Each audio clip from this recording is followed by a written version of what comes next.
that, and then other scenarios where we're looking at colour development in certain crops like apples and pears, where it's coloured really well in a certain area and now shifted into other areas where it's colouring better. So climate change isn't necessarily doom and gloom. Climate change is really how do you adapt. It comes down to, it's really extremely powerful, not just in the agri industry, but across all. The Smart Agri Plan was actually an initiative of the Western Cape sector plan that we know of and that we've implemented. And we took 20 months to set up, to get everything in place and get the report. Not just industry role players, farmers. We sat on a few workshops with farmers and industry role players talking about what effects climate can have on our systems. And in the end, we found the plan actually identified 4 specific focus areas. So it's getting there, but we're trying to go that way. It is important getting enough data, again, like we heard just now, strategic research to get that knowledge out to our producers and the industry. And then ensuring that we're doing that we're doing it in with good governance and good planning to handle the changes that's coming. And then within that plan, there's also 6. On one of the subsectors into the dairy industry. And if we then talk around sustainability, minimize the threats to the Cape Floral Kingdom, because it happens that where the wine is growing, where the vineyards are, due to the diversity of soils, is also a global biodiversity hotspot. So as a conservation NGO, we wanted to partner with the wine industry to make sure that those vineyards were not threatening the habitats and of the Cape Floral Kingdom, and then also to make sure that the expansion and the growth of the wine industry was done in a sustainable way. So improving the adoption and raising awareness around more. The perspective, if you look at a dairy farm operation at a high level, what are the key building blocks for sustainability? Yes, I think I'll refine that basically to the 3 main, if I can call it, pillars, and that would be your soil and your water and your people. I think when you look enough, and if you give enough attention to those 3 departments, you'll definitely win the war. On soil level, for instance, we have farmers that dust trails over many, many years of exactly what to plant, and not only for the food production and for the amount of pasture that you can grow for the benefit of your animals, but definitely also for what it can do for your soil. To prevent soils from being destroyed, to build up soils. Eventually, you can use less fertilizer, you can use less chemicals, and that all is more sustainable in a way, and is more profitable. Going to water is a very scarce resource, and it's extremely important when we talk about milk production. We do see some of our production systems that doesn't have enough water, but is still successful. They are dependent on rain, so if your season is not quite favorable for them, they'll be suffering. Your farmers that have access to enough water for irrigation purposes are luckier regarding that, but that also comes with a price, and it has to be managed very carefully, also to prevent your soils from not deteriorating. Then people, of course, is our biggest resource that we have, to manage that correctly and to have the right personnel with the right skills. We have a very intensive system. Most of our farms these days doesn't have less than 1,200 cows on them. And, don't be surprised to know that even in some cases 3 or 4 people run that herd. And, to manage that on a sustainable way is quite a challenge. It's a 24/7 job. I've come across many instances where people doesn't really know that, yes, we milk on Saturdays and Sundays as well, and Christmas and New Year also. So it is a challenge, and it has to be taken care of. And our farmers are resilient, and, we do often say they are the best in the world, and for various reasons, and they manage it. So Fani, on that, I can just conclude from the overview that you gave us that technology does play a key role in ultimately a sustainable and resilient farming operation in the dairy industry. Is that correct? Very much so. Technology is enormously important. It's becoming more and more important every day. You know, if you just start at genetics and what that did for our industry over the last 10 or 20 years, you know, when I started in the dairy industry in the mid-80s, it was quite common that an average farming system, you know, a cow would be able to do between 5 and 10 liters a day. Today, in our bigger TMR systems that are running successfully, it's not strange to see cows in an average of 50 liters a day and even going more. Our pasture systems are a bit less, up to 20 liters a day, but then you can accommodate much more cows on such a system. With that, regarding technology, we have beautiful systems that runs our dairies, total operations. We have cow management systems that are enormously complicated and helps a lot in the day-to-day management of your herds that can keep your cows safe, they can keep them healthy. There's pedometers that you put on the leg of a cow that will tell you how many steps a cow took today. There's a definite reason for that. A cow walks a certain amount of steps every day, and if it comes back to your parlor, your computer system will pick this up, and it will immediately see that a cow has today done more steps or less. Usually when it's less, there's something wrong. When it's more, it's usually an indicator that your cow is going on heat, you know, and that's also an indicator. There's computer programs, you know, to run your parlor, very sophisticated, and it helps a lot. So, you know, if you look at genomics and genetics, farmers these days will test their cows on a very early age, you know, evaluate them for genomics. That can help them to, even at that stage, determine which bull in the world will be the best for that specific cow. And once that cow will come into a stage where it had to be bred, you'll be able to, in advance, see to that you have semen available of that specific bull to determine that you will have the right calf. We have the technology of sex semen, which is helping a lot, especially in your bigger herds.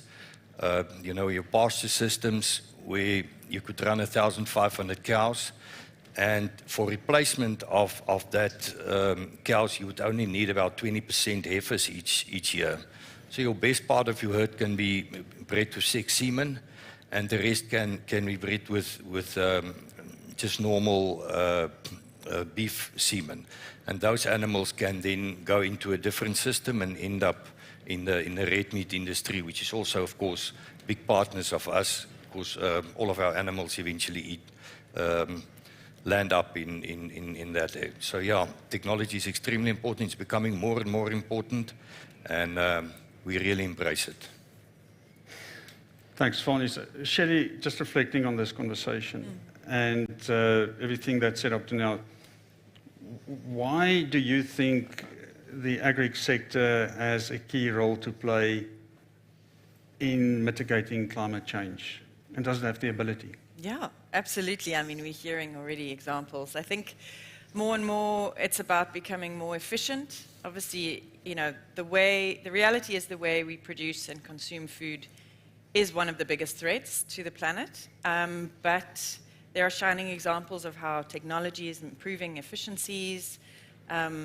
Obviously, there's the economic side of it, but agriculture, effectively, we have Mother Nature as a business partner, so and an insurance person, you know. So it's a partnership that, like no other business, really is using the land and now more than ever is really taking the custodianship of it. So we see in South Africa more and more, you know, the trends shifting away from harsh practices, harmful chemicals, restoring the soil, taking the carbon dioxide out of the atmosphere and returning it back into the soil, and how that improves the viability of the business. But yeah, I mean, in South Africa, over 80% of the land that supplies the services of nature, so the water factories of South Africa, for example, are in the hands of private and communally owned farms. So farming land is critical to kind of conserving and restoring what nature provides. And I think it's a shift in perception that, you know, agriculture is the baddie, and I think we can show by example what's being done, and we can certainly always improve. But I think the Eskom crisis is certainly showing how we can innovate and use technology and shift, but also the use of the land and restoring the land to make it more alive. And I mean, just using the example of cover crops, you know, seeing that biodiversity coming back into the vineyards and orchards, it has a knock-on effect. The bees that are pollinators for the crops are then provided food by the forage, by the cover crops in between, you know. So I think there's much more of a connection between the services that nature provides in terms of healthy soil and clean water and pollinators, and the role that farming plays in terms of making sure that's in balance. But also, it's not all about agriculture and how food's produced. We as consumers have a very important role to play. So I much prefer to use the word supporter instead of consumer. So you're not just consuming one thing once and wasting it, but with every purchase we can choose to support farms that are regenerative, that are farming and producing their products in a more sustainable and a better way. And I think it's just about knowing, you know, trusting the information that's out there. Because, you know, there's a lot of labels on products, there's a lot of talk about sustainability, but as I said earlier, it's not always understood, you know, how you've got to trust what goes on behind the scenes. And I think just hearing the voices from the farms, and as I said, communicating about where you are on that journey. It doesn't only have to be the end goal with a, you know, shiny target and a fancy report, but it really is about kind of the progress along the way, and letting those people that purchase your products be part of that. So I think agriculture has an incredibly important, obviously, role to play, to mitigate, to adapt to climate change. I mean, the land provides the buffer. Biodiversity is the biggest buffer that we have, really. But I also don't want it only to be about kind of what the farmers need to do. You know, we also have, everybody has a role to play to make different choices. Yeah. So from a viewpoint of the WWF, can we, in other words, talk about sustainability and profitability in the same sentence? In other words, is there a business case? Yeah, I mean, we thankfully work with Nedbank to run the numbers and to showcase what can be done.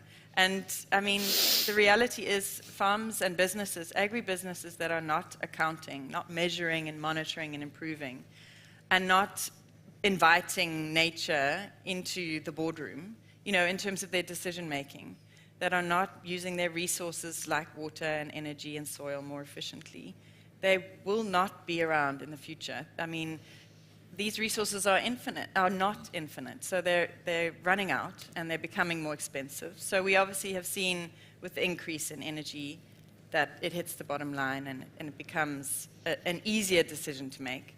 But more and more, I think those agri-businesses that are taking those decisions more seriously and integrating it into what they're doing. It's not just a scorecard as such. It's how they make business decisions, and it affects their profitability. I mean, in actual fact, you know, obviously being more efficient will reduce your costs, your input costs. But it takes time, and it also takes. We're resistant to change as humans, and businesses even more risk averse. So we have to just start along that journey and see the benefits, and then tell others. We still have time for a couple of questions from the audience. We do have a roaming microphone, so if you do have a question, maybe just raise your hand and we can allow for some questions to our panelists. Or observations over there. Hi, thank you. Thank you for the discussion. Tara, I'd like to ask you a bit more about your access to climate data and the weather stations, etc., that have been, put into the Western Cape, etc. So, can you take us through a little bit about that and obviously the value of that information, which I'm sure will feed into what you were saying earlier. But I was quite keen to understand that a bit better. Okay. Thank you. So TerraClim, a lot of my research when I was doing my PhD was I kept hitting the wall of data inaccessibility, and the cost of climate data is exorbitantly expensive. And when we do get climate data from some certain weather stations in the agricultural sector, there are gaping holes, which means you can't calculate bioclimatic indices which are linked to crop response data. And you don't always have the know-how to do the backfilling and result in a continuous climate database, which is really essential to underpin decision-making. So as TerraClim, we started a project about 5 years ago where we started to build key partnerships with weather station data custodians. So as TerraClim, we ingest data from about 5 climate sources, and it's private sector-owned weather station networks like iLeaf, Metos SA, Vital Weather, iWeather, and we ingest all of those into a centralized climate database, and then we use the data to clean the data so that our climate database at the end is a continuous climate database. It's robust, it's backfilled, and then we take that weather station network and we create spatial layers. So every hour you've got a new spatial layer. And when we go into a new area to start creating these climate layers, every hour there's a new temperature profile, rainfall profile, relative humidity profile. We firstly scout the area and identify where do we need to place weather stations. So in 2012, a lot of our weather stations were heavily weighted in the agricultural sector, put up by farmers and not necessarily representing the holistic environment of the Western Cape to identify climate change in the Western Cape. And it's not just about climate change, it's where can we move agriculture to if it needs to shift into a new area. So the last 2 years, we've had a partnership with Metos SA through a collaborative project called the Climate Smart Agriculture Project. And we've put up 200 weather stations throughout the Western Cape in key locations. And they've been selected based on what is the solar radiation profile and the elevation profile, the hydrological pocket of where water penetrates into, so that we can have a better sustainable picture of climate change moving forward. And it's not about the amount of weather stations that we have, it's about where the weather stations are.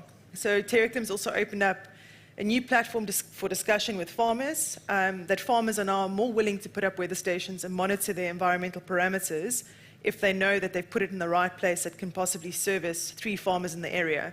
So we're starting to see farmers are more open to putting up a network of stations in a production area rather than just 111.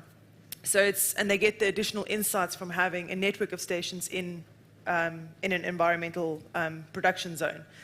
So it's been really nice to see farmers willing to start putting up stations, and they invest that capital, and then we ingest the data into a centralized climate database, and they get these additional value insights. And we are, for the first time, got this data set. So now it's what else can we do with it? And it's also starting to provide farmers with a reason to start collecting more data, which provides us with more insights as to how can we respond and be climate resilient for the future and be more profitable and sustainable, and for the farmer at the end to actually gain. So that's the network. So it's just about building key partnerships in specific areas. Yeah. Sure.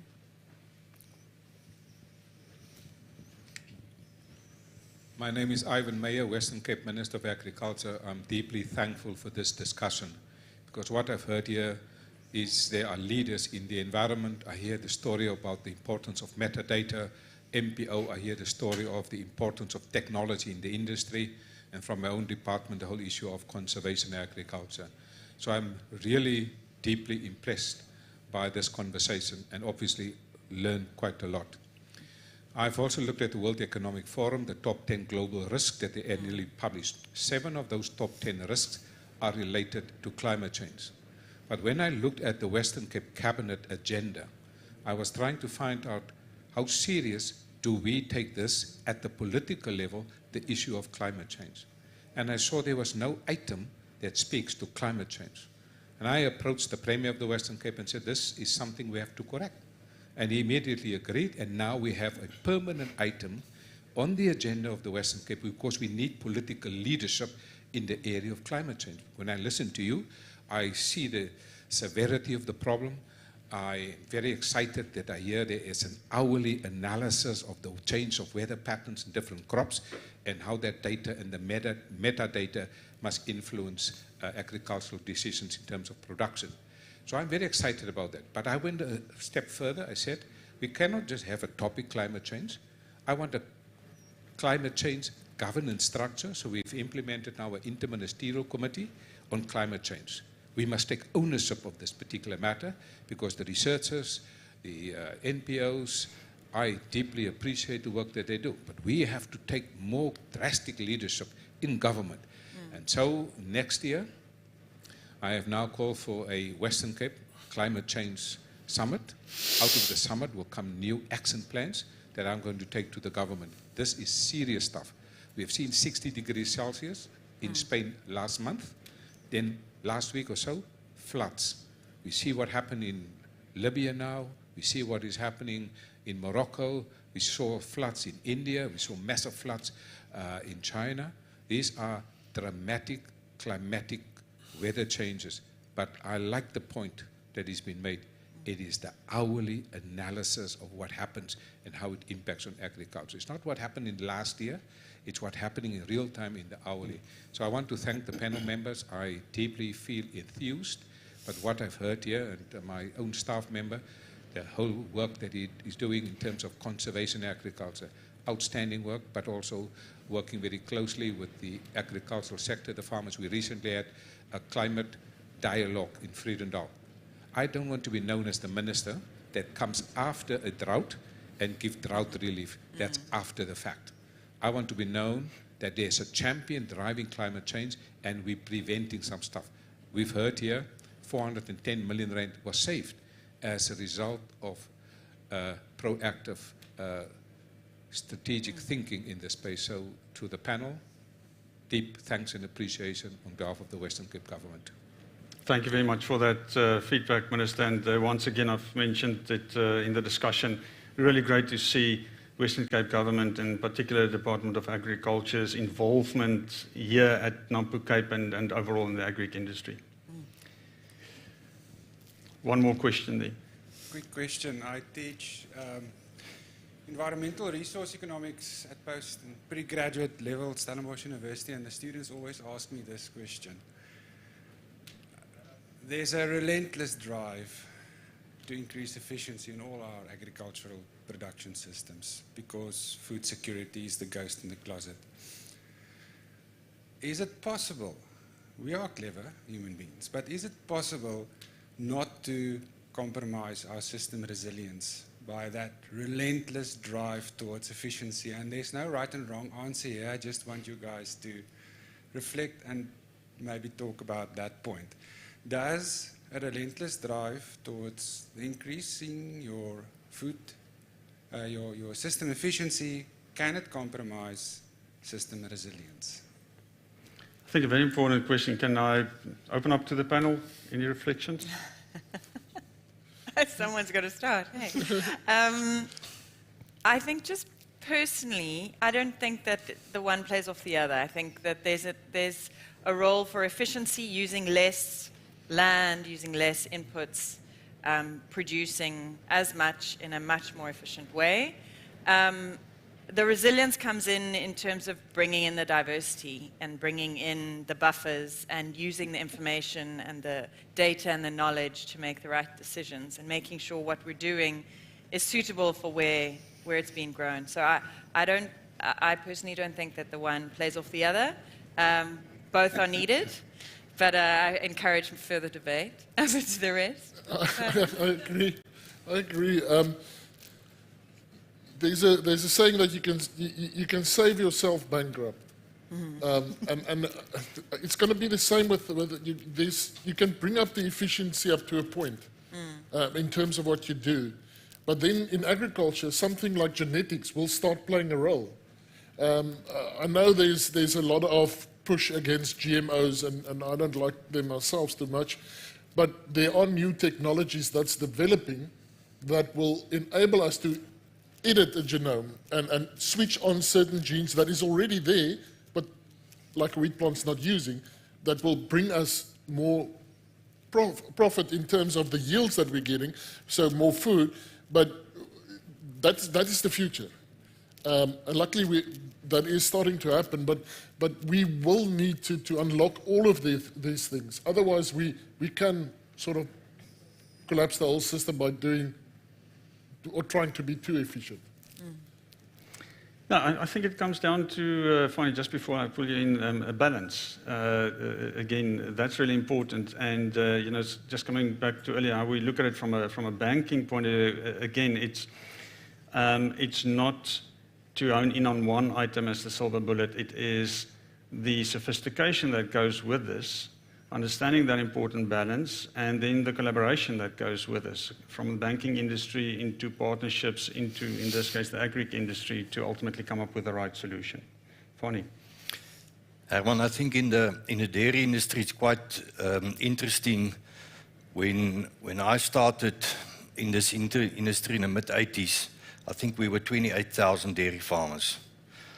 Today, we're roughly 900 dairy farmers, and we're producing much more milk than those 28,000 did. And I often ask this question to dairy farmers, and the answer is always the same. Yes, there's still much that we can do to improve. Yeah. How they're going to do it is sometimes a question, but we see it. We see it daily, that they get more and more effective. They just produce more on smaller pieces of land, and they're effective. And they take care of their resources and their soil. One more question there. Thanks. My name is Morgan. I'm doing my PhD at the University of Cape Town. And I was just hoping to hear a bit more about the department's Smart Agriculture Plan, the sector plan. I haven't heard about it before, so I'm sorry, I haven't read it. I don't know many details. But I was wondering how, I know it's a sector-wide plan, but how it would play out on the ground and affect the farmers operating in the sector. Johan, do you want to respond to that? Well, consultation, I think that's why the department is actually now bringing in on a climate change section, or that was the plan as far as I know, and bringing that plan to more into action and engaging with farmers and trying to change the policies on the soil level. In our case, with the conservation agriculture, is just talking a lot. Getting out into the field, showing what we're doing and the positiveness of that.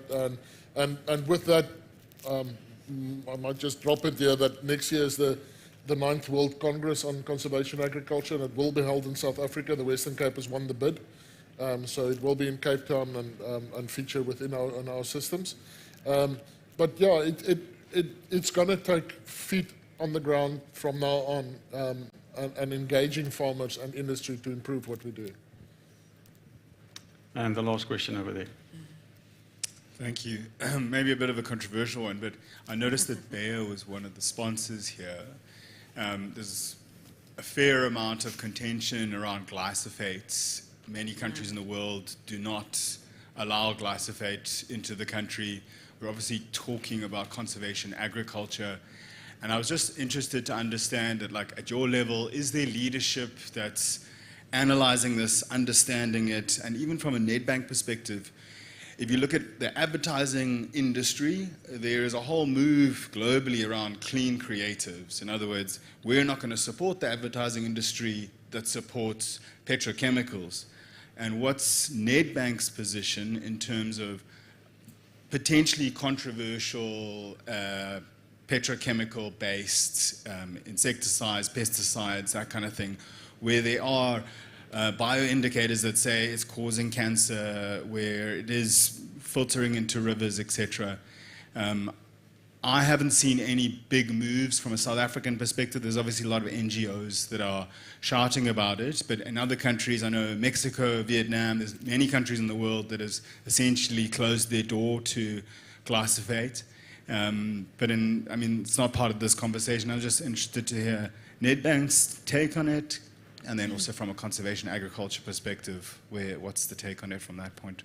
Thanks. Right, so I think first off, just on the brand that was mentioned, I'm not sure if there is a representative here that can talk on that, but then just from a Nedbank perspective, Look, Nedbank's focus is first of all to be fully committed to sustainability and the full comprehensive picture of sustainability, and that obviously takes into consideration multiple of sustainable development goals. One of that, for instance, is upliftment of community and social upliftment. And if you look at it from that perspective, I think obviously Nedbank's commitment is to that upliftment of society, and the health factor comes into play there, same as food security. So that is our commitment and our drive. And obviously, with this evolution of focusing on sustainability, I'm sure there will be a lot more items that are currently being used at a highly commercial level that we need to stare down and start to ask difficult questions on what does that ultimately mean for society. So that is our commitment to, through our dedication to SDGs, continue to support that, and through that play our part. Just from Johan, if you want to take on the next one. The whole controversy about glyphosate use it's a real minefield. It is a tool in the toolbox. Yes, it's dangerous in terms of overuse, and it happens in the world. Things like Roundup Ready has played a role. But there's so much chemicals in the world that's being used, not only in agriculture and other things, that's even worse than glyphosate in terms of toxicity or not. I think there's a lot of work that needs to be done taking that forward. Luckily, our farmers are of the mindset now that they realize that we need to move away from a lot of these things. But again, it is not as easy. You want to stay on the farm, you want to do the right thing, and that puts pressure on the development of biological products. I think there is still a big niche for that, not a niche, but a need for that, to actually bring products that works. And a lot of our producers don't want to rely, or they don't rely on just feeling good. It has to be proven, and that lacks. But we as conservation agriculture is always striving to move away from artificial inputs, but we are realistic about how we approach it. It's just not we're going to stop today and tomorrow everything's going to be fine. But yes, I believe that 80 or plus% of our producers knows that we need to move away, and are concerned about that, and are planning on how to do it, and that's where our research comes in as well, showing that you can do certain things without other things. But unfortunately, research is not always well funded, and it's always a struggle getting enough funding to do the research. And a lot of our producers is actually converted to conservation agriculture on their own without any subsidies. And it is expensive doing the shift. So, yeah. Thank you so much to the audience for the questions and the participation.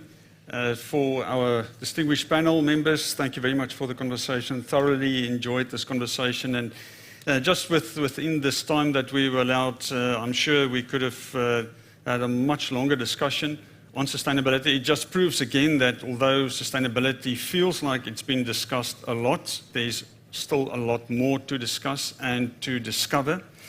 And I trust through this conversation it was clear the sophistication that goes with the discussion of sustainability and investing in sustainability, in this case in the agri industry or in any industry. From a Nedbank's perspective, we realize the importance and our commitment to contribute to the Sustainable Development Goals. We are continuously focusing on what we need to do in terms of funding solutions and other product and solution development to, from a financial point of view, provide solutions that further promote sustainability. If you have a farming operation or any other industry as a business owner, please approach Nedbank, or if you do bank with Nedbank, approach your business manager. Through the expertise that we have in our specialists in the agri sector, our agri specialists, but then also our partnerships, we don't just bring the funding solutions, but also the necessary advice. And I think then to conclude, The bottom line is that sustainability does contribute to the bottom line. Thank you.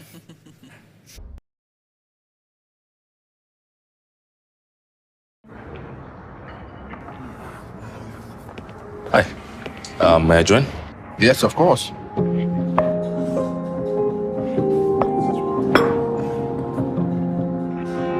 You've got to think bigger than your next move.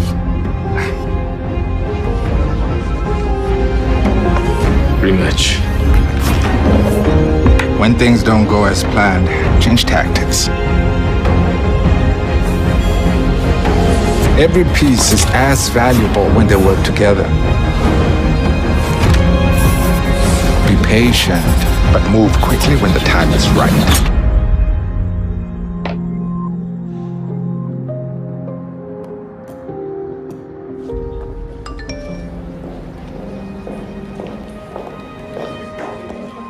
Thank you.